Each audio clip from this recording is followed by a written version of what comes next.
Buenas noches, compañeros, compañeras, hermanos, hermanas. El golpe de Estado en Bolivia fue también un golpe mediático. El silenciamiento y censura de 54 radios comunitarias, la intervención de ATV, la xenofobia que sufrieron los medios de la región que fueron a cubrir esos días, lo indican así. Golpes al corazón es el rótulo de este informe que se irá delineando como una forma de relato, una reconstrucción de esos días previos y posteriores al golpe. Golpes al corazón también es el título del último informe que escribió Sebastián para Página 12, 2 días antes de su muerte, y una entrevista hecha también a 48 horas de su fallecimiento al Gabo Villalba. Esperemos que ingrese el Gabo y bueno, vamos a ir de alguna manera delineando por ese sendero junto a mi compañero Gustavo Saavedra, la Vilma del movimiento Domitila Barrios de Chungara. Y bueno, vamos a empezar, Gustavo.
Hola, Gustavo, ¿me escuchan? Bueno, decirles que los saludo en nombre de mi familia y de Sebastián. Eh, Muy agradecida escuchar a cada agrupación y a cada persona que está siendo parte de este conversatorio, como de cada conversatorio que hacen referido al golpe de Estado. Es un abrazo para nosotras. Y les agradecemos, les estamos eternamente agradecidas por eso. A muchos los conocemos ya personalmente y a otros de manera virtual, y sabemos que son hermanos, hermanas, que vamos en el mismo camino, y que Sebastián, de donde esté, está muy orgulloso de esto que hemos podido forjar sin su presencia física, rastreando y tratando de recuperar y regenerar, ¿no?, lazos un poco a ciegas, porque ya era una vida que Sebastián en Bolivia había hecho de manera independiente, autónoma, como hombre libre que era, viviendo lejos de su tierra natal. Por lo tanto, nosotras no interveníamos, no conocíamos sus relaciones, sí, por supuesto, sus convicciones políticas, y gracias a eso hemos podido llegar a este camino y a este tipo de comunión que generamos con ustedes. Un abrazo, quisiera nombrarlos, a Claudia, a las compañeras de Domitila, a Rolando, que siempre está dispuesto, a ti, Gustavo, a los compañeros de Córdoba, de la Mesa de Derechos Humanos, en este caso está Olga. Para mí, que una compatriota esté en este espacio, es también sentirme muy abrazada, y el nombre de mi familia también, que de alguna manera están participando. Somos 3 en lucha, en las que hemos llevado 4, si sumamos a la pequeña de la familia. Desde el primer momento, las denuncias por Sebastián y el trabajo de reclamo de justicia y de memoria. Pero atrás nuestro y al lado también, ¿no? Y a la par hay un montón de compañeros con los que confluimos en lo que es la campaña internacional Justicia por Seba Moro, donde están todos ustedes, y donde cada vez que tenemos que activar las alarmas con algo concreto y urgente, emergente, sabemos que contamos. Por eso no hacemos abuso de ese espacio, teniendo en cuenta que en algunos que otros momentos la fuerza colectiva va a ser mucho más necesaria, y no queremos desgastar. ¿Por qué digo esto? Porque se piensan todo el tiempo estrategias para poder avanzar en la causa que investiga, o que debería investigar, las razones de la muerte de Sebastián en Bolivia. Y bueno, estamos ante un sistema judicial bastante complejo, el de Bolivia en este caso, que ya, si quieren, después lo hablamos. Y antes de activar, por supuesto, siempre lo hacemos bajo las recomendaciones de nuestras abogadas, Mari Carrasco en Bolivia, Viviana Beigel en Argentina, otros colegas de ellas también, y por supuesto de nuestro querido Denis Razikov, un ex alto comisionado de Naciones Unidas en Bolivia, que para nosotros es un asesor, aunque no lo sea desde lo formal, es un asesor de la vida, porque nos acompaña en cada paso. Sin él no sé qué haríamos, y bueno, muy agradecida. Disculpen que me vaya en esto, pero la verdad que también el afecto, y decirles que los necesitamos, las necesitamos, y que también es muy emocionante empezar un conversatorio de estos sin ya tener yo que decir quién fue Sebastián, que sea el presentador quien diga quién fue mi hermano. En este caso le tocó a Gustavo, como podría haber sido la compañera del movimiento Domitilas, o cualquiera, sin tener que dar detalles de las razones que lo llevaron a una ACV que le produjo después la muerte. Para nosotras también es gratificante. ¿Por qué? Porque eso nos quita la revictimización, que eso es lo que tú dices, que es revivir el dolor una y otra vez, y también es decir que significa de alguna manera que Sebastián ya está entre nosotros.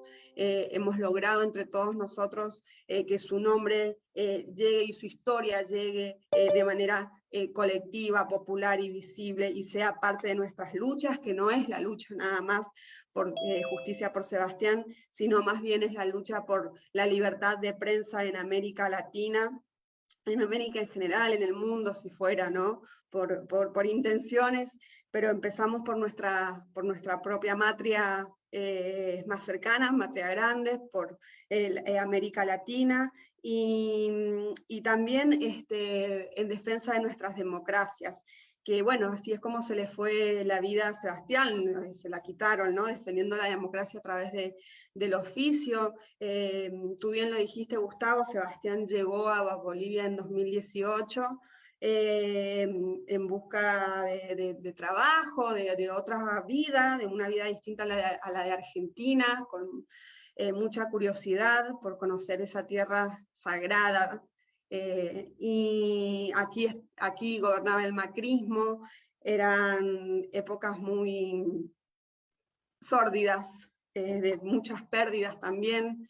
Venimos muy golpeados en la región desde hace ya largo tiempo, desde antes de la pandemia.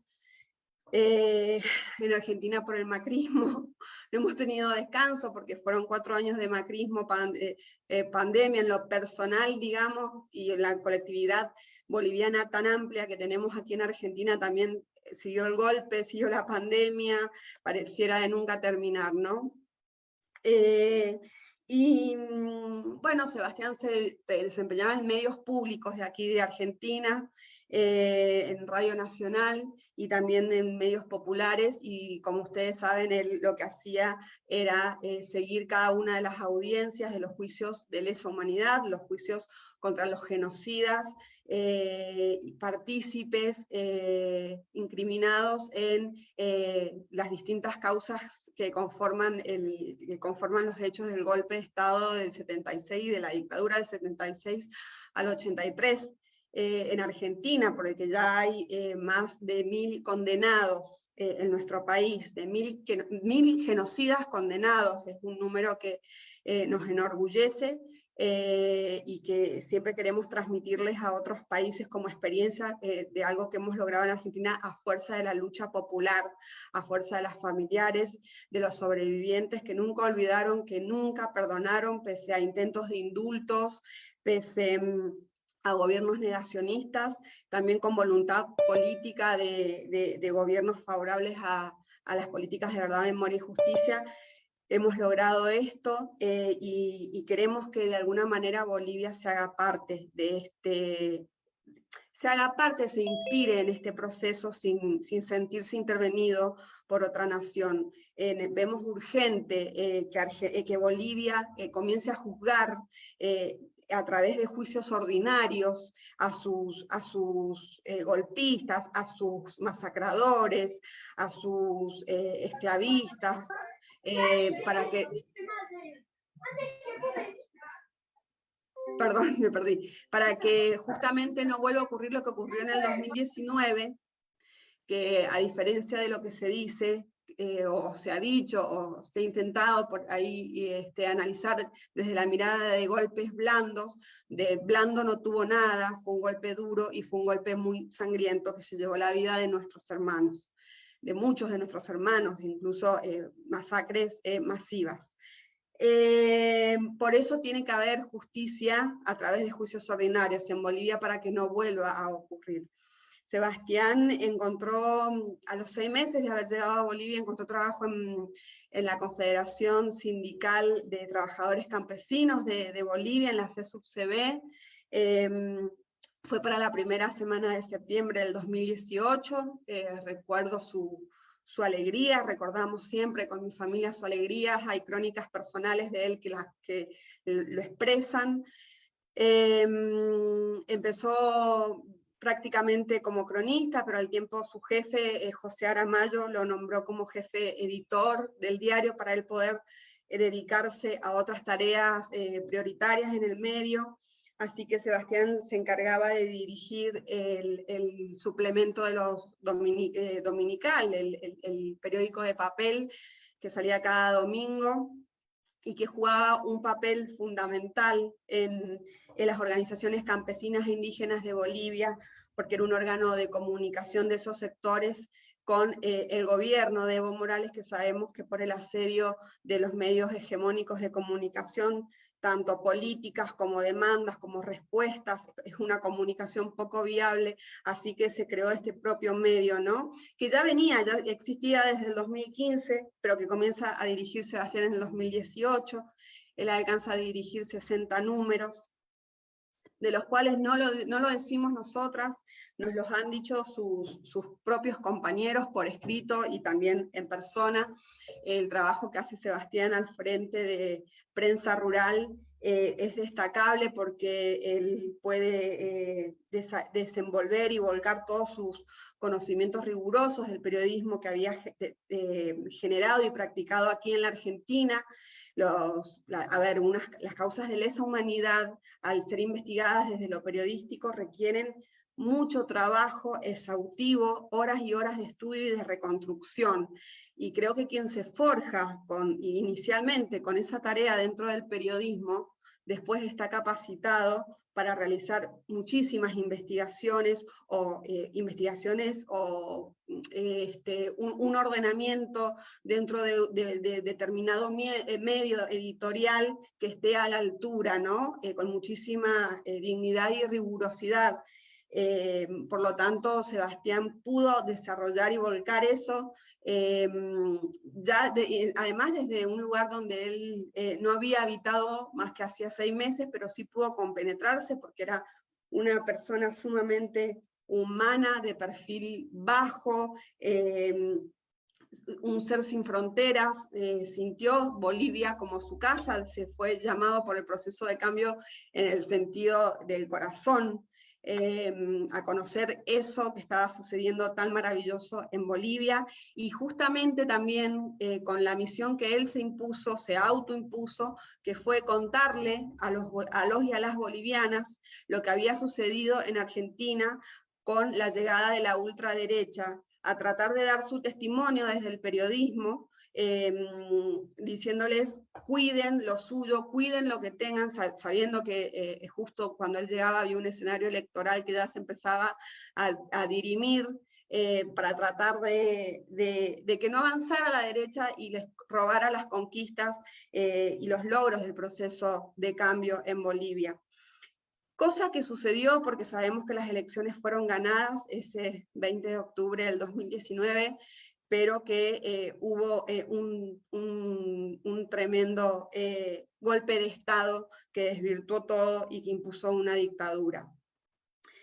Golpes al Corazón se titula el último editorial que Sebastián publica para Prensa Rural, que tiene fecha 3 de noviembre del 2019.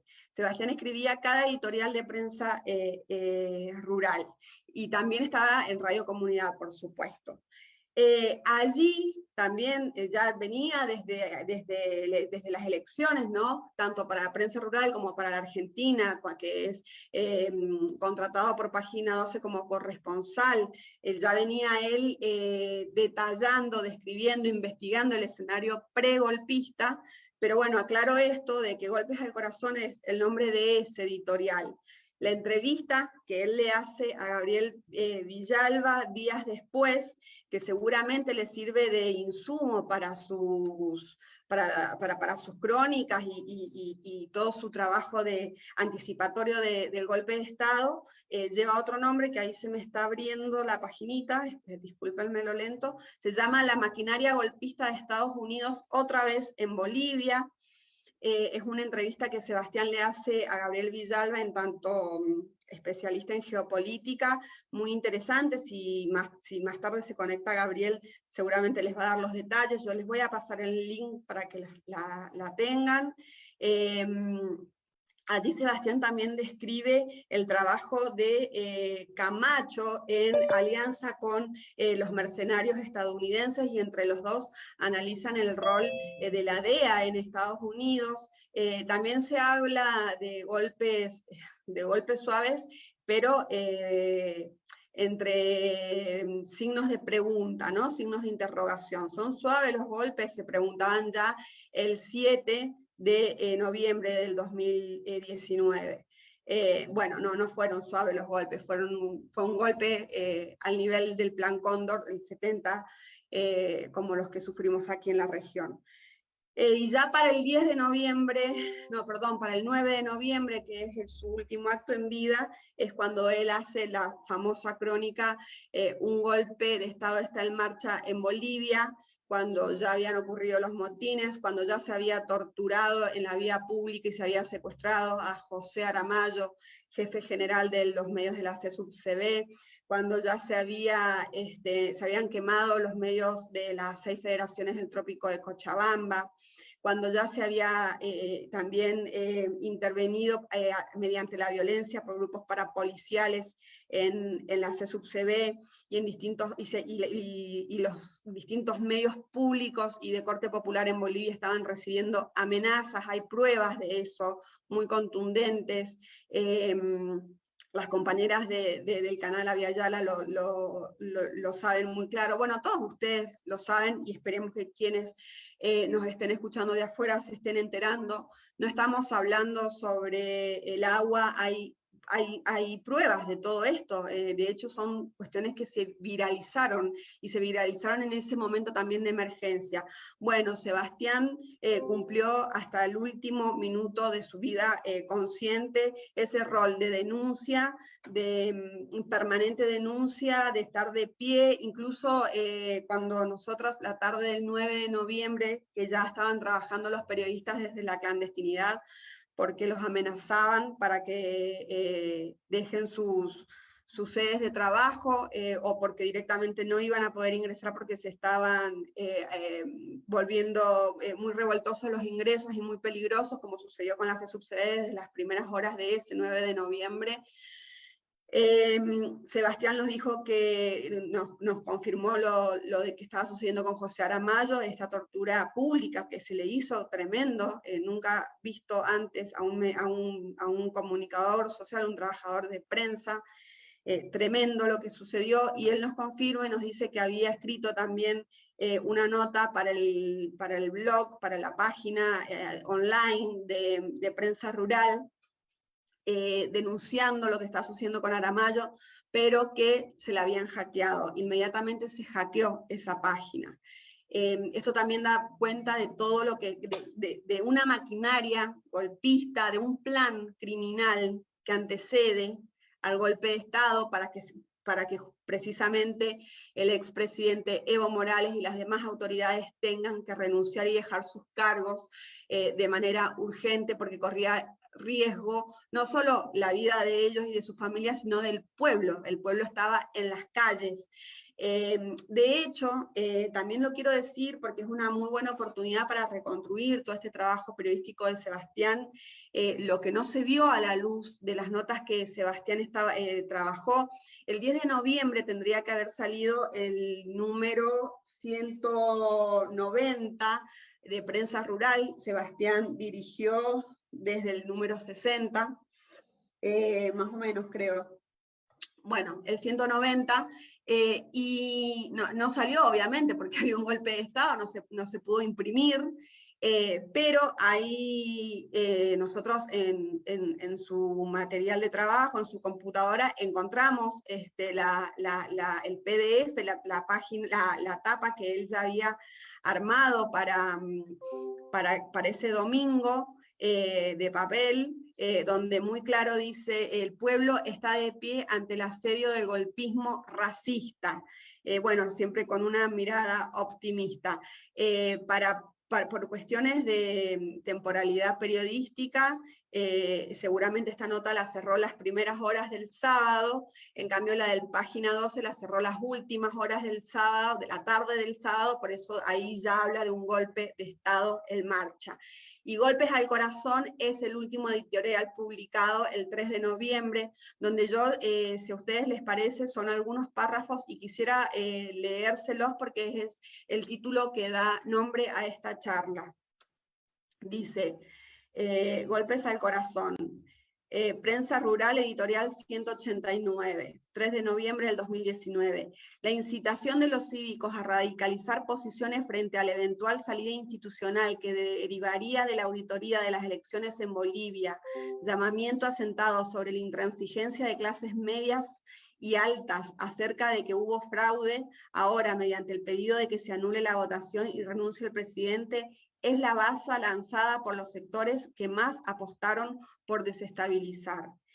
Ni el comienzo de la auditoría del escrutinio de las elecciones del 20 de octubre por la OEA ha traído paz a un país convulsionado por la radicalización. Ya hay muertos y decenas de heridos en distintos enfrentamientos, continúan los bloqueos, el gobierno denuncia que hay un golpe de Estado en curso y la oposición pretende la renuncia del presidente Evo Morales.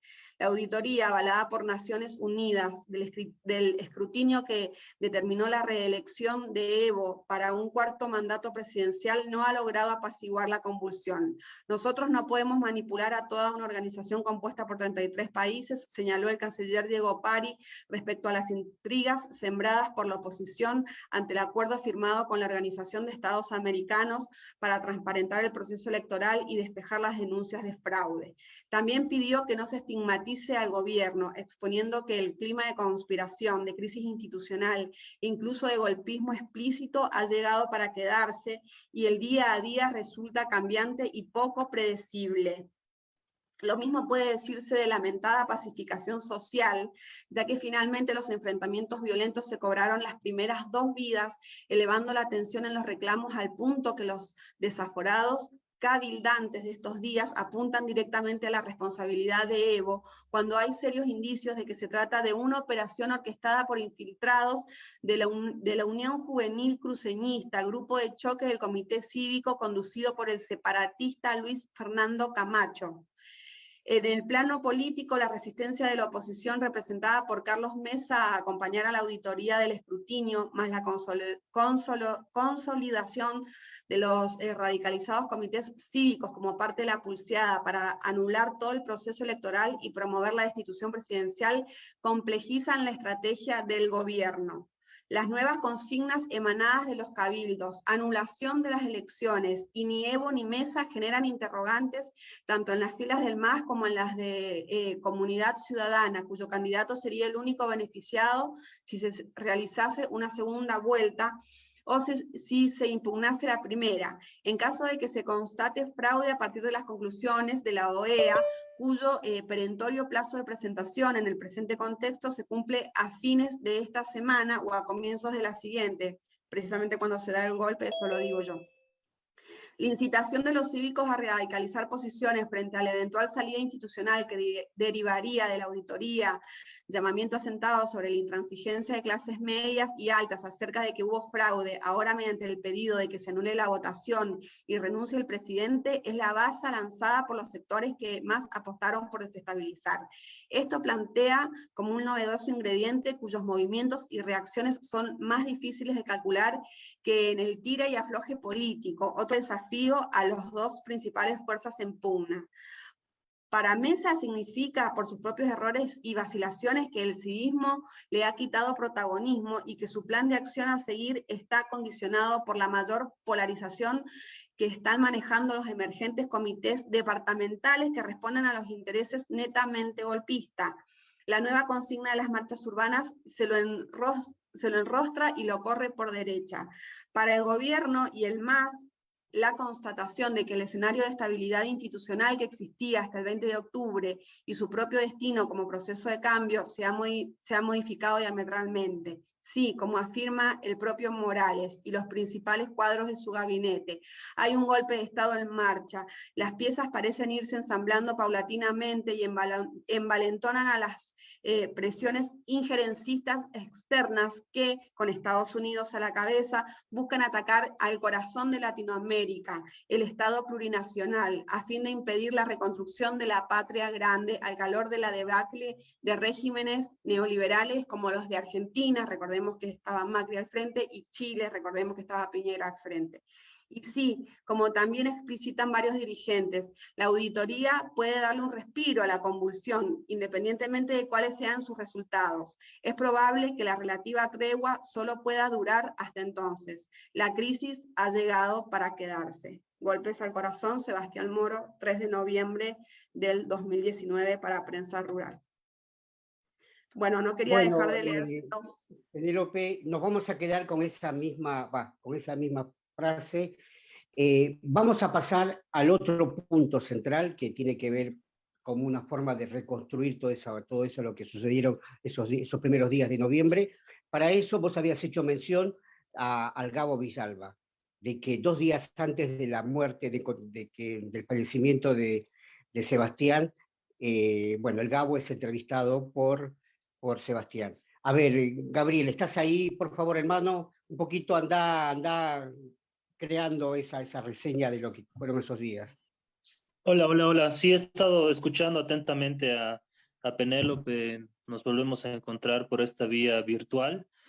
Como siempre, un gusto escucharla. La pasión con la cual creo nos ha contagiado a todos los que demandamos la justicia para Sebastián, para las víctimas de Sacabas, en Cata, porque hemos vivido, ¿no? Nadie nos los ha contado y creo que la familia de Sebastián ha vivido pues en carne propia ese terrorismo de Estado, ese terror sistemático de estos grupos que subvirtieron el orden constitucional con la violencia, con el homicidio, con pues todo lo que hemos deplorado todo este tiempo, ¿no? A ver, le escuchaba atentamente a Penélope, lo vuelvo a decir, siempre es un gusto escucharla. Saludar nuevamente a Gustavo, a Penélope nuevamente, a Abraham, a Denis, a Estrella, a Héctor, a José, a los 2 Josés, a Mari Carmen, a Olga, a todos los que están acá, Rolando, Rosminda, Sofi, Sonia, Janet, a todos los que se han conectado en esta sesión. Y es interesante y también es verdaderamente una provocación al corazón, parafraseando un poco con aquella última editorial del 3 de noviembre de Sebastián, lo que aconteció, ¿no? Particularmente en Prensa Rural. ¿Qué pasaba? El 3 de noviembre, como muy bien lo dijo Penélope, Sebastián realiza esa última editorial para Prensa Rural.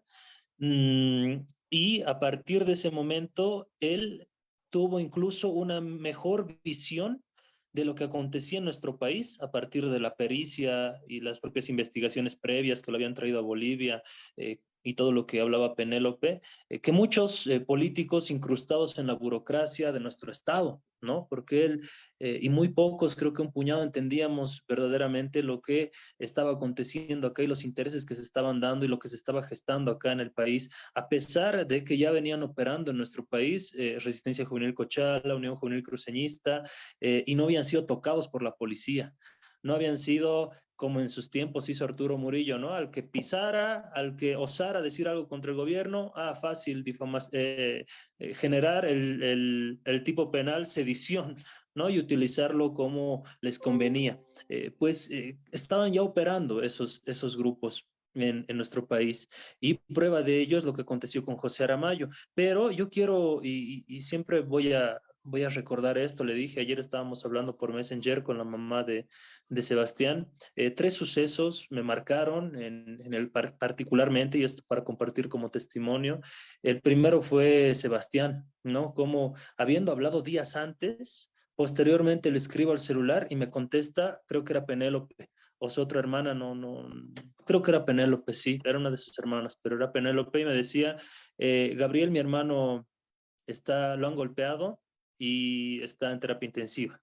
Y yo no podía creer, porque tenía a un periodista con el cual habíamos hablado días antes de todo eso, y habíamos precisamente realizado, bueno, él había realizado esta entrevista, ¿no? Que me siento, y hasta el día de hoy lo voy a decir, no me canso jamás de decirlo, sumamente privilegiado de haber sido el último entrevistado por Sebastián, que titulaba precisamente La maquinaria golpista de Estados Unidos, otra vez en Bolivia. Es la última entrevista que realiza él precisamente para Prensa Rural, la cual hablamos largo, ¿no? Por audios de WhatsApp, por llamadas.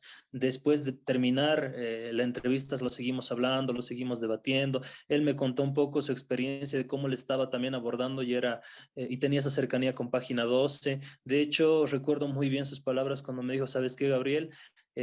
Después de que saque esta entrevista, yo voy a escribir para Página 12, contando justamente esto. Ha sido muy interesante la charla que hemos tenido y este intercambio de pensamiento. Creo que estamos en la misma línea de entender lo que estaba aconteciendo en el país, en Bolivia.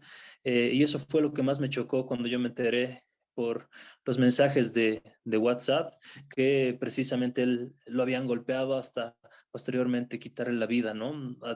Pasando por una agónica terapia intensiva.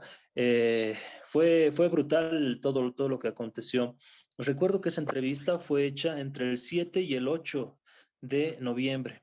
El 9 de noviembre sale esta entrevista y se publica en Prensa Rural. Obviamente después hackean la página de Prensa Rural y desaparece esta entrevista. De hecho, esta entrevista es recuperada por un portal argentino, ¿no? Están llamando, disculpas, por un portal argentino que es desde donde, justo por recordar todo esto, también buscamos esta entrevista y la volvimos a posicionar pues en las redes, ¿no? El 10 de noviembre ya, o sea, un día después de esa entrevista, Sebastián había escrito para Página 12. O sea, yo lo había mandado seguramente, ¿no? Y salía ese día, el 10 de noviembre, en Página 12, toda la última nota de él para la prensa internacional, para Página 12, que justamente rescata mucho de lo que se dice en su columna del 3 de noviembre del 2019, en su última editorial, obviamente con todo el andamiaje de los estudios periodísticos que él estaba realizando acá en el país, y también con esta entrevista que les había contado, rescata muchos elementos de esa entrevista, la maquinaria golpista de Estados Unidos nuevamente en Bolivia. Entonces, tenemos que eso pasa el 10, posteriormente el 12 de noviembre, 2 días después, Yanine Áñez asume de forma ilegal, inconstitucional, ilegítima y con toda la violencia el mando de nuestro país, y desde ese momento institucionalizan el terrorismo de Estado. Hasta ese momento, los agentes de ese terror sistemático eran Unión Juvenil Cruceñista y Resistencia Juvenil Cochala, que habían golpeado ya y amarrado en un tronco a José Aramayo, que ya se habían metido en el departamento de Sebastián y lo habían golpeado, ya había pasado todo esto, pero ellos lo asumen como una postura ya del Estado oficial. Y recordarán ustedes la amenaza de Roxana Lizárraga, Arturo Murillo, los periodistas tanto nacionales como internacionales, indicándoles que pues no iban a permitir actos de sedición y terrorismo, así se referían ellos. Y recuerdo también como muchos periodistas argentinos se refugiaban en su embajada, ¿no? Producto de, obviamente, no solamente estos grupos, Unión Juvenil Cruceñista, Resistencia Juvenil Cochala, sino la propia política institucionalizada de terrorismo de Estado que salía de la boca de dos ministros, de Roxana Lizárraga y Arturo Murillo. De comunicación y gobierno respectivamente, ¿no? Entonces, recuerdo que insistí y me contestó del WhatsApp de Sebastián, precisamente Penélope, y me decía, mira, me contaba todo lo que había pasado con Sebastián. Yo no lo podía creer. Ese fue el primer quiebre y uno se parte, ¿no? Y dice, ¿cómo un joven periodista argentino que llegó el 2018, que habíamos hablado días antes, está en esta situación que me relata su hermana, desde el propio celular de Sebastián? No entendía, decía, pucha, realmente, como lo dijo Penélope, no se trataba de ningún golpe blando, ¿no? Se trataba de los golpes más duros, a la par de los golpes dictatoriales, de lo que decía también Penélope, el propio Plan Cóndor. A la par de eso se estaba realizando la toma del poder en nuestro país. Posterior a ello, acontece el 15 de noviembre, que es la masacre de Sacaba, con 11 personas muertas, 120 heridos.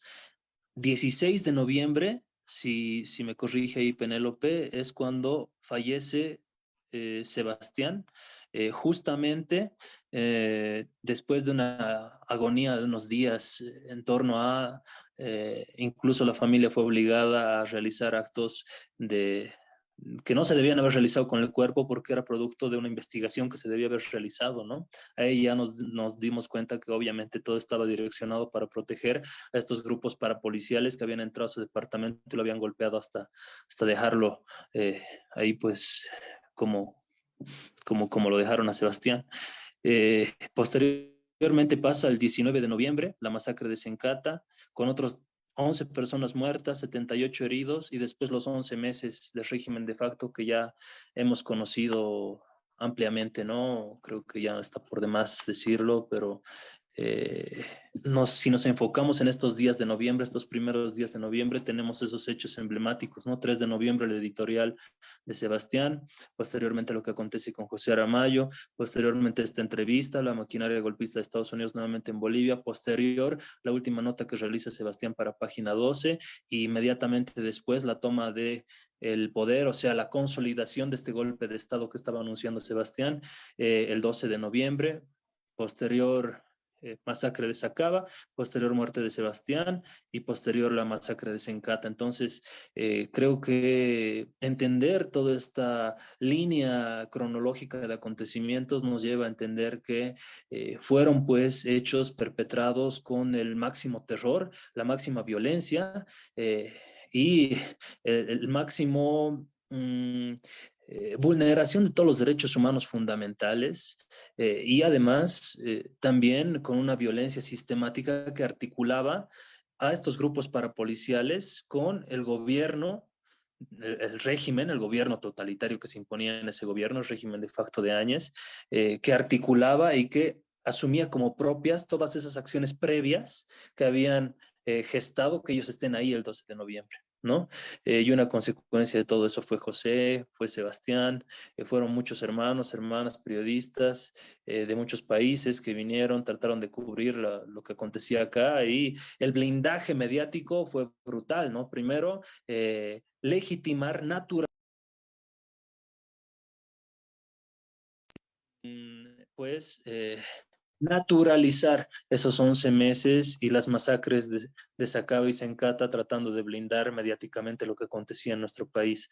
Y creo que esto nos lleva a la reflexión no solamente de la búsqueda de justicia para las víctimas de todo lo que aconteció, y particularmente para Sebastián, nos lleva a entender cómo se debe ser, y así lo fue Sebastián, profundamente humano, profundamente sensible, profundamente comprometido con la justicia social. Y lo vuelvo a decir, no, se enoje quien se enoje, ¿no? Sebastián llegó a entender mucho mejor la realidad boliviana desde el 2018 hasta el 2019 que falleció, que muchos bolivianos que también estaban metidos en periodismo, que también estaban metidos quizás en la parte burocrática del Estado y no entendían a cabalidad lo que acontecía en el país, ¿no?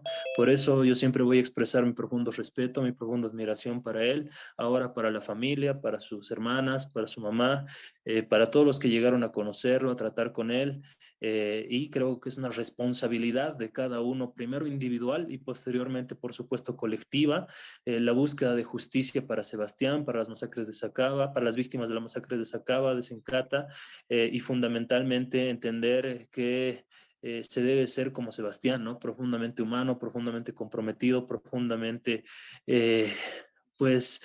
con ese amor por los ideales profundos que lo movieron a él a venir a Bolivia primeramente, y posteriormente a compenetrarse también con todo lo que estábamos viviendo acá, que fue de terror. Probablemente él vino con muchísimas esperanzas, como lo dijo Penélope, escapando de un régimen también totalitario como el de Macri en Argentina, y encontró algo peor acá, ¿no? Entonces, pues simplemente yo quería compartir eso, y ese fue el motivo por el cual también rescatamos esa entrevista que Sebastián había realizado, ¿no? En la cual, lo vuelvo a decir, fue un aprendizaje mutuo entre ambos. Yo aprendí bastante de él a medida que me hacía las preguntas, y él también. Después entablamos un gran diálogo, un gran debate de todo lo que acontecía, y además el compromiso, ¿no? Porque se sabía que él estaba en primeras líneas de combate, y nosotros también estábamos ahí en las calles,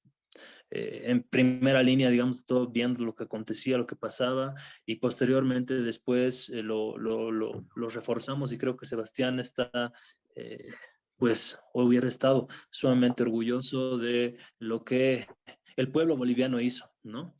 Tras el anuncio de él realizado el 3 de noviembre ya, y posteriormente con todos estos acontecimientos periodísticos que les dije, e históricos, ¿no? De nuestra historia contemporánea.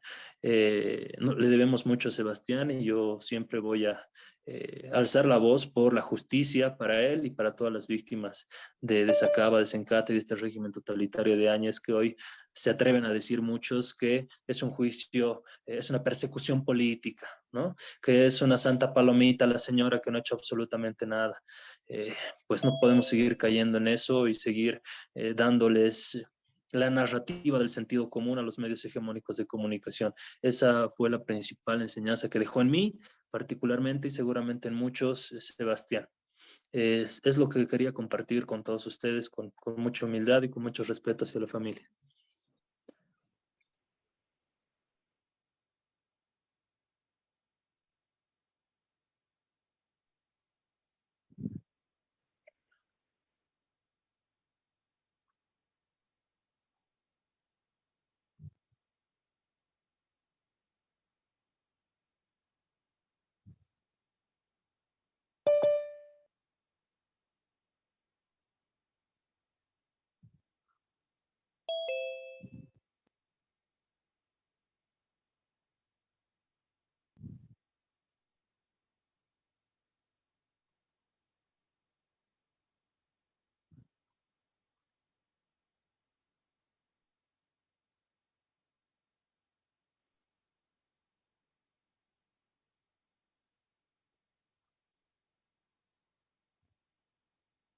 Gustavo, Gustavo, Gustavo, discúlpame que te interrumpa, hermano. Acaba de ingresar José Aramayo. Vos estabas hablando del rol de los medios de comunicación.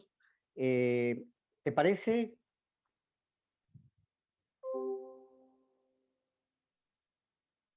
Bueno,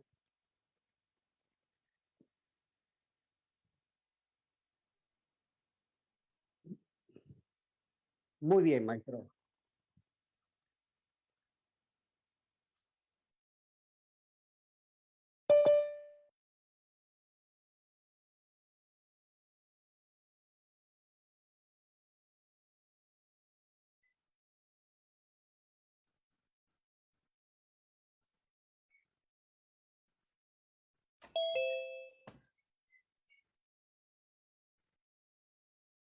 Sí, yo estoy a contraluz. Aquí no se me ve mucho, perdón. Bien, bueno, en primer lugar, agradecer a Penelope otra vez por la presentación que ha realizado. También a Gabriel, que como lo dijiste tú, Gustavo, fueron dos testimonios estremecedores, ¿no? Y que presentan facetas muy múltiples de Sebastián, ¿no? Que son a la hora de la hora en cuanto al caso judicial, que son todas dimensiones muy importantes, ¿no? La investigación en este caso se enfrenta a las dificultades que presenta la justicia boliviana. Una justicia en muchos aspectos muy poco profesional, eh, poca capacidades técnicas, particularmente al nivel de la Policía Nacional y de la Fiscalía. Se basa principalmente en los testimonios en este caso, la familia de Sebastián con la abogada presente, Mary Carrasco, presentan en el expediente, pero no se ve una actividad investigativa propia, independiente, con capacidad técnica. Yo diría, eso es un comentario de forma general, ¿no? Se ha realizado, por ejemplo, una actividad al apartamento de Sebastián, pero esa misma iniciativa de carácter técnico legal lo fue porque la presión vino de la abogada de Sebastián y de los familiares de Sebastián, ¿no? Y fueron introducidos los testimonios de los familiares del expediente. Hubo mucha gestión en cuanto al expediente medical, por ejemplo, que han sido totalmente actividades de la parte personal de Sebastián, de la familia y de su abogada. Entonces, eso no debería ser así, porque imagina, en el caso de un presunto asesinato, es un asesinato, pero en términos técnicos dirán a nivel jurídico que por el momento no se ha comprobado, pero la actividad fiscal debería ser autónoma y proactiva en la búsqueda de la información que, por lo que ya está en el expediente, hay numerosas pistas muy importantes que deberían generar una actividad mucho más intensa. Entonces, eso es la parte que se desarrolla en Bolivia. Muchos de nosotros conocemos a Mary Carrasco. Es una abogada muy capaz, una de las mejores, abogado en términos con todos en Bolivia en materia penal. No es la primera vez que yo veo la doctora Carrasco presente en un expediente y que ella genera una actividad muy importante a nivel penal, muy capaz. Pero nos enfrentamos en eso de lo que es en el sistema judicial también una fuerza de inercia, ¿no? O sea, ahí no se mueven las cosas si no hay una actividad de presión. En este sentido, todos que estamos presentes hoy somos voces que podemos aportar en ese debate, en el caso, coadyuvar a la familia para presionar precisamente las autoridades para ser mucho más proactivas en el caso, ¿no?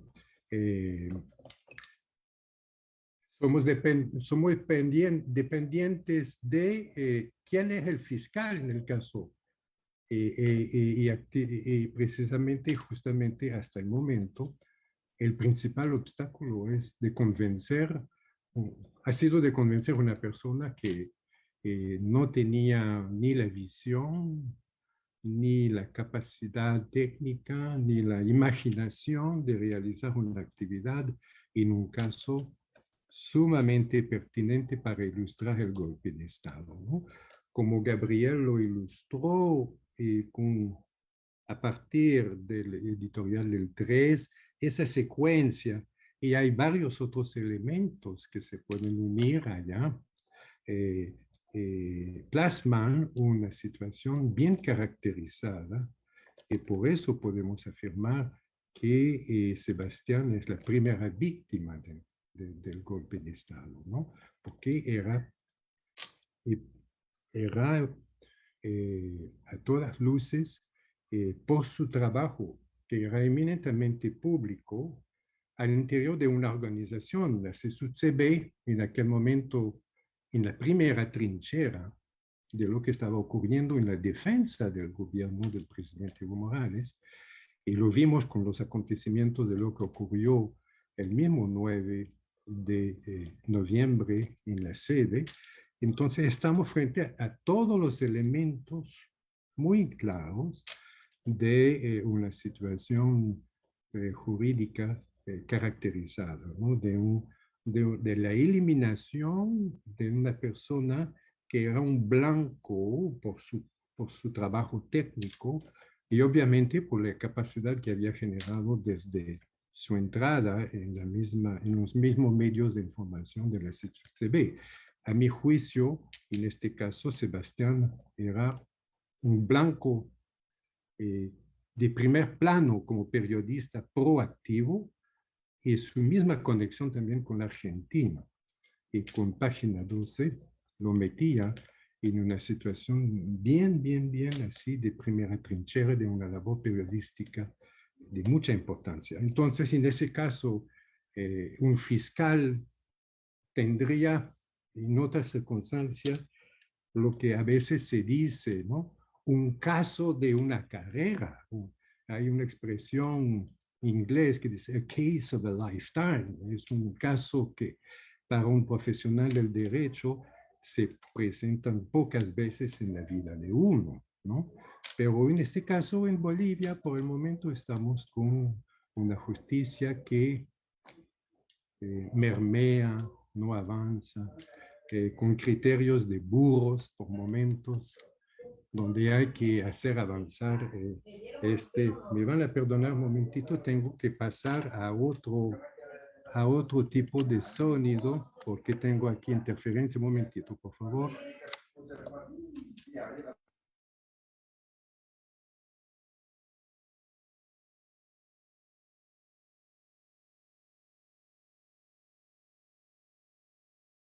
¿Tienen? ¿Sí? ¿Me tienen ya? Ok, perfecto. Entonces, en ese caso, es importante. Momentito, por favor. Momentito, por favor. Hola, hola, Evelyn. Estoy diciendo. Sí, por favor. Ok, ya. Entonces, ya voy a terminar ahí porque yo creo que es muy importante de ver más adelante los comentarios de nuestro compañero de la CB. Sí, pero muchas gracias. Esto es lo que puedo comentar por el momento. Volveremos más adelante. ¿Sí?